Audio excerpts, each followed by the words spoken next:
Today, we're going to dive into a pretty cool idea. We're talking about how a simple kid's piggy bank can connect all the way up to the massive high-stakes decisions made in a corporate boardroom.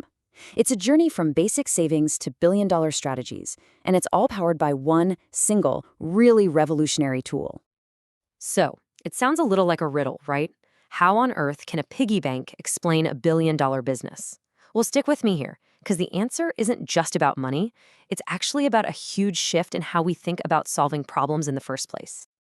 All right, so let's start at the very beginning. We're going to completely forget about all the corporate jargon and the complex systems for just a minute. Instead, we're going to focus on probably the most relatable financial idea out there, teaching a kid about money. I mean, just imagine trying to explain corporate treasury to a 10-year-old. You're not going to start with words like liquidity management, right? No way. You'd use something they get instantly. Their piggy bank.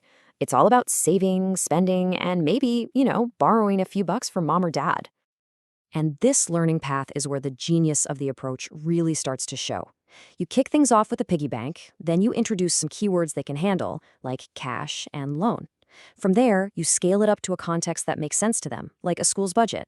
And finally, you can even introduce abstract ideas like cash flow by comparing it to, say, water in a tank. See how each step just builds so logically on the last one? It makes a really complex topic, well, pretty easy to digest. Okay, so let's see how this super simple learning model gets scaled up into a seriously powerful business tool.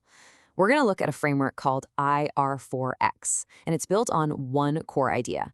Instead of starting with solutions, it always starts with the problem. This quote right here really nails the fundamental shift. Traditional methods, they almost always start with the how, the technical stuff, the system codes, all the jargon.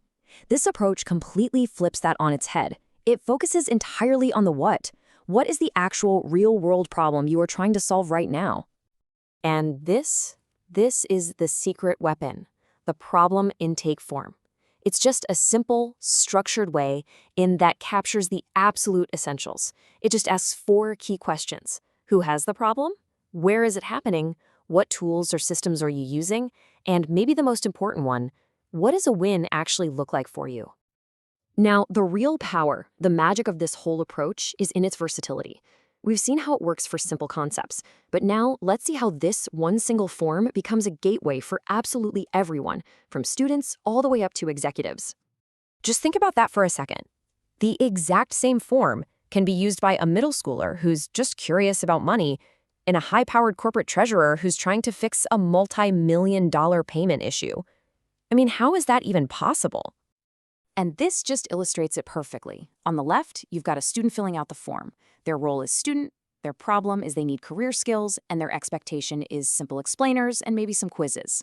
Now look at the right, a treasurer. Their role is treasurer, their problem is payment failures, and their expectation is a full-blown project blueprint with a clear return on investment. It's one form, 2 totally different worlds, and yet it captures the core of both problems perfectly.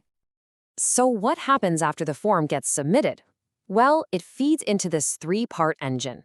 Let's pop the hood and look at the first stage, innovate.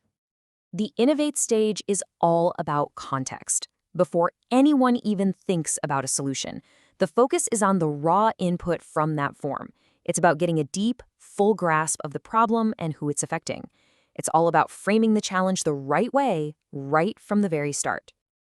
And the form provides all the key ingredients for this stage.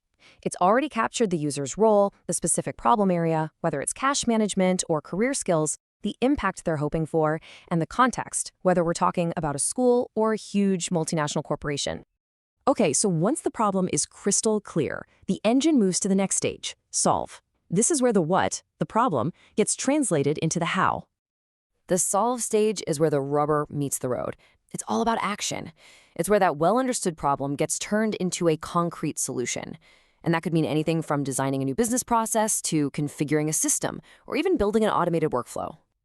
To make this happen, it pulls those specific details right from the form.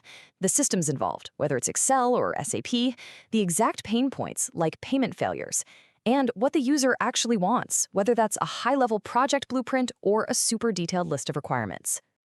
But listen, a great solution is pretty useless if it doesn't stick. And that brings us to the final and maybe most crucial stage of the engine, transform. The transform stage is all about making the change last. This isn't just about implementing the fix and walking away. No, this is about empowering people through really targeted training, providing ongoing support, and even mapping out clear paths for their career growth. And you guessed it, that intake form is our guide once again. By capturing things like career goals, what kind of learning format someone prefers, and their target roles, it allows for the creation of perfectly tailored training materials, custom career roadmaps, and support playbooks. So when you put it all together, the range of people this helps is, well, it's just remarkable. This one form serves everyone from a kid learning about money for the very first time, all the way to a CFO trying to frame a multi-million-dollar strategic problem. It's a truly universal tool for understanding and solving challenges, no matter the scale. And that brings us right back to our central idea, doesn't it?